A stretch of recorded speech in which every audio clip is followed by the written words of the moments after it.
غلام حیدر شاہ نہ صرف ایک دولت مند آدمی تھے بلکہ وہ ایک بلند پایہ عالم، فاضل، سخی اور رحم دل انسان بھی تھے۔ لوگ انہیں عموماً شاہ جی کے نام سے پکارتے تھے۔ شاہ جی کے 3 بیٹے تھے، بڑے کا نام گلزار، منجھیلے کا اشفاق اور چھوٹے کا فرزند تھا۔ دونوں بڑے بیٹے فطری طور پر رنگین مزاج تھے، جبکہ چھوٹا بیٹا فرزند عادات اور اطوار کے لحاظ سے اپنے بڑے بھائیوں سے زیادہ علم دوست اور رحم دل تھا۔ شاہ جی اپنی تینوں بیٹوں سے برابر محبت کرتے تھے۔ وہ ان سب کی تعلیم و تربیت کا باقاعدہ خیال رکھتے تھے۔ ان کی دلی خواہش تھی کہ بیٹے ان کے نقش قدم پر چل کر علم دوست، نیک اور خدا ترس انسان بنے۔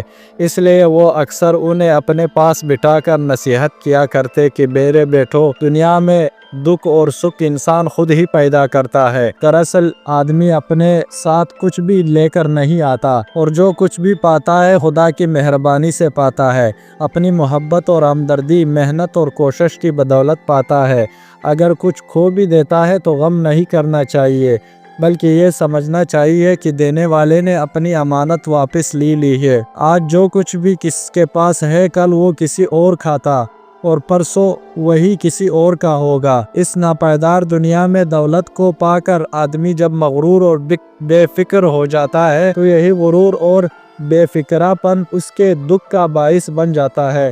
آدمی وہی اچھا ہوتا ہے جو دوسروں کے ساتھ مل جل کر رہے، نہ ہیرے کی طرح کامیاب ہو اور نہ پتھر کی طرح در در کی ٹھوکریں کھائے، کسی غریب کی روزی نہ چھینے، ضرورت مندوں کو ٹال کر مایوس نہ کرے، بلکہ حاجت مندوں کی حاجت روا کر کے دکھی دل سے دعائیں لے۔ شاہ جی میں یہ اور سبھی خوبیاں تھی کہ وہ محض نصیحتیں ہی نہیں کرتے تھے، بلکہ یہ دیکھنے کے لیے کہ کیا بیٹے ان کی نصیحتوں پر عمل بھی کرتے ہیں یا نہیں۔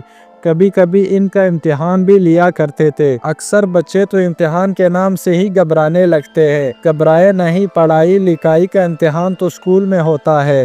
شاہ جی اپنے بیٹوں کی رحم دلی، نیکی اور فیاضی کی آزمائش کرتے تھے۔ ایک مقصد کے لیے ایک دن شاہ جی نے اپنے تینوں بیٹوں کو بلایا اور سب کو برابر برابر رقم دے کر کہا، پیارے بیٹو، کل تمہارا اسکول تو بند رہے گا۔ تم ایک کام کرنا، ضرورت پڑے تو اس رقم میں اپنے جیب خرچ سے کچھ پیسے ملا کر اپنی پسند کی کوئی بھی عمدہ چیز میرے لیے خرید کر لانا، جس کا تحفہ بہترین ہوگا۔ نہ صرف باقی دونوں کی لائی ہوئی چیزیں اسی کو انعام میں دے دی جائے گی، بلکہ اپنی طرف سے بھی میں اسے کچھ انعام دوں گا۔ کل رات کے کھانے کے بعد تم سب کو اپنی پسند کی خریدی ہوئی چیز مجھے دکھانی ہوگی۔ یہ سن کر تینوں بیٹے بہت خوش ہوئے اور انعام پانے کی خوشی میں وہ ایک دوسرے سے بڑھیا چیز لانے کے بارے میں سوچنے لگے۔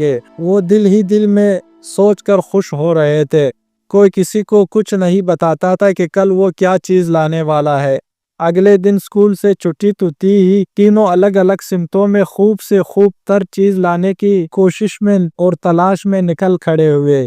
شام ہوتے ہی دونوں بڑے بیٹے تو اپنی پسند کی چیزیں لے کر گھر لوٹ آئے، لیکن چھوٹا بیٹا ابھی نہیں لوٹا تھا۔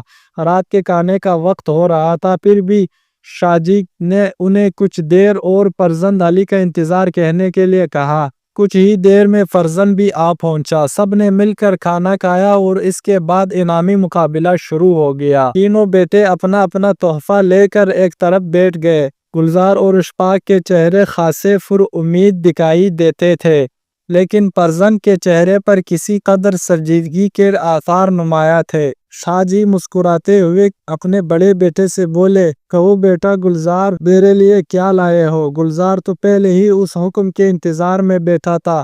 فوراً اپنی جیب میں ہاتھ ڈالا اور ایک مخملی ڈبہ نکالا۔ سامنے رکھ کر اس ڈبے کو کھولا گیا تو ایک خوبصورت انگوٹھی کو دیکھ کر سب کی آنکھیں کھلی کی کھلی رہ گئی۔ کتنی دلکش انگوٹھی تھی، لیکن اس انگوٹھی کو دیکھ کر شاہ جی کو کوئی خاص خوشی نہ ہوئی، پھر بھی بظاہر مسکراتے ہوئے بولے، واہ، کتنی خوبصورت اور قیمتی انگوٹھی ہے، لگتا ہے گلزار میاں کسی بادشاہ کے خزانے سے اڑا کر لائے ہیں۔ گلزار کچھ کہنا چاہتا تھا کہ شاہ جی نے منجھیلے بیٹے اشفاق سے مخاطب ہوئے، اشفاق میاں، لائے آپ میرے لیے کیا پسند کر کے لائے ہیں؟ ہم بھی تو دیکھیں۔ اشفاق نے بڑے ادب سے تیز دھار والی ایک چمکدار تلوار پیش کی۔ اس کا دستہ بہت ہی خوبصورت اور مضبوط تھا۔ اس بار بھی شاہ جی کو مایوسی ہی ہوئی، لیکن اپنی مایوسی کو چھپاتے ہوئے بولے، واہ اشفاق میاں، کیا خوبصورت پسند ہے۔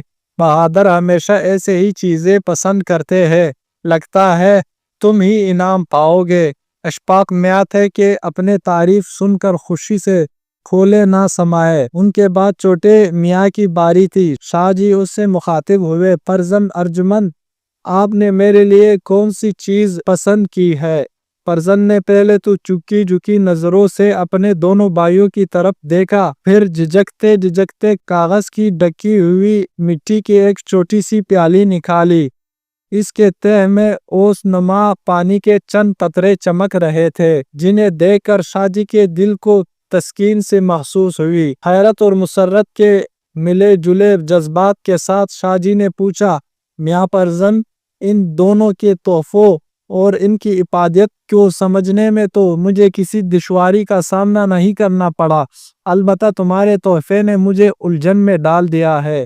ذرا بتا تو دو یہ کیا چیز ہے؟ دونوں بڑے بھائی دل ہی دل میں خوش ہو رہے تھے کہ ان کی قیمتی چیزوں کے مقابلے میں فرزند میاں کے لائے ہوئے چند پانی کے قطروں کی کیا اوقات ہے۔ انعام یقیناً انہیں میں سے کسی ایک کو ہی ملے گا۔ فرزند کے معصوم چہرے پر سنجیدگی کے آثار اور بھی گہرے ہو گئے۔ وہ قدرے اطمینان سے بولا، ابا حضور، بظاہر پانی کے یہ چند بوندیں دکھی انسانیت کی دل کی دعاؤں کا نچوڑ ہے۔ جب یہ آنکھوں کے راستے ٹپکتی ہے تو لوگ انہیں مسرت کے آنسو کہتے ہیں۔ شاہ جی نے اور بھی تعجب سے پوچھا، یہ تحفہ تمہیں کہاں سے ملا؟ جسے کسی اچانک حادثے نے جھنجھوڑ دیا ہو۔ فرزند عالی نے ایک گہری سانس لی اور پھر انتہائی سنجیدگی سے بولا، ابا جان، آپ کے حکم کی تعمیل کے لیے میں بھی کسی قیمتی تحفے کی تلاش میں نکلا تھا کہ راستے میں چھیتڑوں سے تن ڈانپے بھوک سے نڈال ایک غریب عورت مل گئی۔ جب میں اس کے قریب پہنچا تو وہ اپنا سکھا ہوا ہاتھ میرے سامنے پھیلا کر لرزتی ہوئی آواز میں بولی، بیٹا، اللہ کے نام پر کچھ دیتے جاؤ، میرا بچہ کئی دنوں سے بھوکا ہے، آج بھی اگر انہیں کھانے کا کچھ نہیں مل سکا تو شاید۔ یہ کہتے کہتے اس کا گلا رند گیا اور وہ زاروں قطار رونے لگی۔ مجھے اس کی حالت پہ رحم آ گیا۔ میں اسی وقت بھاگا بھاگا گیا، پاس ایک دکان سے شیشے کی گلاس میں دودھ لے آیا، ڈبل روٹی اور بسکٹوں کے پیکٹوں کے علاوہ کچھ اور پھل بھی خرید کر اس غریب عورت کے ساتھ اس کی جھونپڑی میں پہنچانے لگا۔ دیکھا تو وہاں ایک دبلا پتلا لڑکا آنکھیں بند کر کے ٹاٹ پر پڑا تھا۔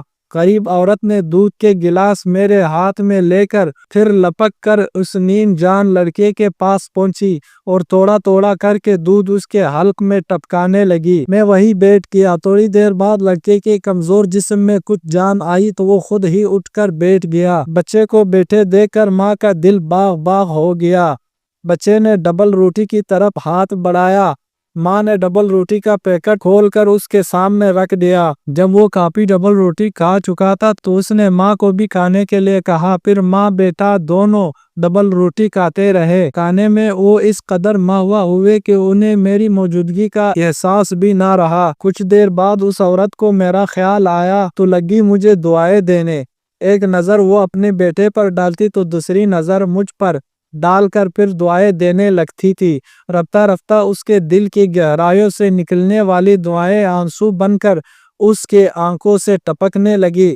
یہ یقیناً مسرت کے آنسو تھے۔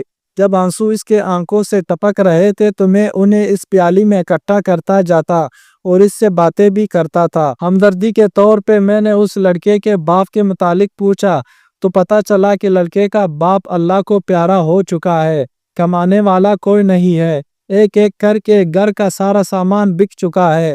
لڑکے کو پڑھنے کا بہت شوق تھا، لیکن وقت پر فیس ادا نہ کرنے کی وجہ سے اسکول والوں نے اسے اسکول سے نکال دیا ہے۔ یہ سن کر مجھے بہت افسوس ہوا۔ باقی رقم جو میرے پاس بچی تھی وہ بھی اسے دے دی تاکہ وہ لڑکا اپنی تعلیم جاری کر سکے۔ اسی سلسلے میں آئندہ کے لیے بھی میں نے اپنے جیب خرچ سے اس لڑکے کا کبھی کبھی مدد کرنے کا وعدہ کر لیا ہے۔ ابا جان، میری جیب خالی ہو چکی تھی۔ آپ کے لیے کوئی تحفہ خریدنے سے قاصر تھا، چنانچہ ایک دکھیاری کے آنسوں کے چند قطرے آپ کی خدمت میں پیش کرنے کے لیے لے آیا ہوں۔ یہ کہتے کہتے فرزند نے سر جھکا لیا۔ بیٹے کی باتیں سنتے ہی شاہ جی کا چہرہ تو خوشی سے چمک رہا، لیکن آنکھیں آنسو سے تر تھی۔ وہ بڑے غور سے اپنے بیٹے کے چہرے کے اتار چڑھاؤ کو دیکھتے جا رہے تھے۔ بیٹا جب بات ختم کر چکا تو شاہ جی اسے سینے سے لگاتے ہوئے بولے، بیٹا مجھے تم سے یہی امید تھی۔ اس کے بعد شاہ جی نے اپنے دوسرے بیٹے کو مخاطب کرتے ہوئے کہا، میرے بیٹو سن لیا تمہارے بھائی فرزند نے کس طرح ایک غریب محتاج کو موت کے منہ میں جانے سے بچا لیا۔ یہی انسانیت ہے۔ آدمی اگرچہ کسی مردے میں جان نہیں ڈال سکتا، پھر بھی کسی بھوکے پیاسے کی ہر وقت مدد کر کے اس سے بے موت مرنے سے بچانے کی کوشش ضرور کر سکتا ہے۔ دوستو یہ کہانی اگر اچھی لگی ہو تو کمنٹس میں اپنے رائے کا اظہار ضرور کیجیے گا۔ ہمارے چینل کو سبسکرائب کر دیجیے گا۔ ویڈیو دیکھنے کا بہت بہت شکریہ۔